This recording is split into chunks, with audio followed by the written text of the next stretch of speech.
क्या आप बंगाल में नहीं देख रहे हैं ममता बनर्जी के साथ क्या हो रहा है? वो मुख्यमंत्री न बन जाए, जनता मुख्यमंत्री बनाना चाहती है, जनता बनाएगी मुख्यमंत्री उन्हें, लेकिन क्या साजिश चल रही है? तो इसी तरह हमला समाजवादियों पे नहीं बल्कि पूरे के पूरी हम लोगों पर हमला था।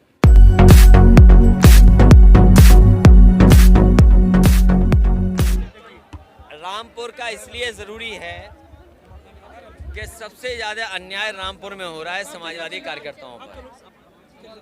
आदरणीय आजम खान साहब, उनके तमाम सहयोगी साथियों पे न जाने कितने झूठे मुकदमे लगे हैं और वो आज हमारे बीच नहीं हैं। कहीं न कहीं प्रशासन ने फंसाया है और सरकार के इशारे पर तमाम झूठे मुकदमे लगे हैं। हमें न्यायपालिका पे भरोसा है कि न्यायपालिका से आदरणीय आजम खान साहब, उनके साथी और परिवार को न्याय मिलेगा। लगातार समाजवादी पार्टी लड़ रही है और लड़ती रहेगी। ये फिलहाल जहाँ तक रामपुर के लोगों ने कार्यक्रम बनाया वहाँ तक साइकिल जाएगी और फिर कल फिर रामपुर से लेकर के लखनऊ तक चलेगी। लगातार हर जिले में इसी तरह विधानसभा के एक विधानसभा फिर दूसरी विधानसभा साइकिल यात्रा चलती रहेगी। सपा पर कल मुरादाबाद की घटना पे क्या कहना चाहेंगे? मैं इतना ही कहूँगा कि सबकी सीमाएं हैं और रिकॉर्डिंग वगैरह सब जानते हो सच्चाई आप, और पत्रकार की भी सच्चाई जानते हो, इसलिए कम से कम लोकतंत्र बचाने के लिए आप लोग भी आगे आएँ। सर, सपा पर भी लगातार आरोप लगे हैं कि आजम खान वाले मामले में ज़्यादा बोले नहीं हैं। अगर पूरा रिवाइंड करके देखोगे तो केवल समाजवादी पार्टी ही बोली है, बाकी दोनों दल बीजेपी कांग्रेस उन्हें फंसाने में लगी है। मुझे दुख है कि आज के समय पर ऐसे भी पत्रकार हैं जो परवाह नहीं करते हैं किसी की, और केवल हमला हमारी सिक्योरिटी पर नहीं हुआ है। जिस तरह की तैयारी थी वो हमला हम पर होने के लिए था।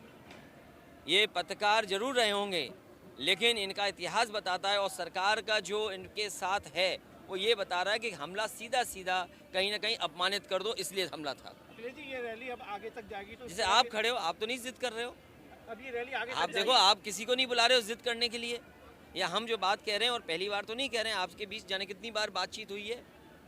वो ऐसी क्या बात थी, किसका दबाव था जिसकी वजह से ये सब कुछ किया गया? वो जानते थे कि रामपुर में साइकिल चलेगी, रामपुर से खराब मैसेज जाए, मुरादाबाद जो समाजवादी पार्टी का गढ़ है वहाँ से खराब मैसेज जाए, इसलिए जानबूझ करके साजिश रची है। क्या आप बंगाल में नहीं देख रहे हैं ममता बनर्जी के साथ क्या हो रहा है? वो मुख्यमंत्री न बन जाए, जनता मुख्यमंत्री बनाना चाहती है, जनता बनाएगी मुख्यमंत्री उन्हें, लेकिन क्या साजिश चल रही है?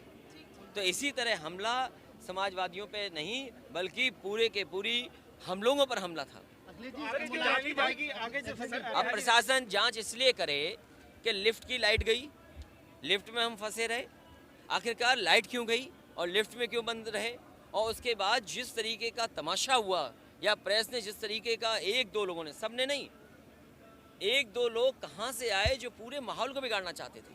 क्योंकि सिक्योरिटी हम पे भी है और प्रशासन को कम से कम ये बात साफ करनी चाहिए कि आखिरकार जिम्मेदारी किसकी थी, सिक्योरिटी होनी चाहिए वहाँ पर। सर, लिफ्ट में कितने टाइम तक फंसे रहे? कम से कम 5 मिनट। क्या कहेंगे आप, क्योंकि सपा पे भी हो रहा है मुकदमे, तो हम पे भी दर्ज हो रहे हैं। जी। समाजवादी पार्टी पे दर्ज हो रहे हैं, कोविड में दर्ज हुए, NRCC में दर्ज हुए, NRC में हुए, CA में हुए, सब पे मुकदमे हैं। और पत्रकार साथी अगर सच दिखा दे तो पत्रकारों पे भी हो रहे हैं। और तभी दुनिया में लोकतंत्र की सबसे ज़्यादा गिरावट का अगर कहीं आंकड़ा आया तो भारत का आया है।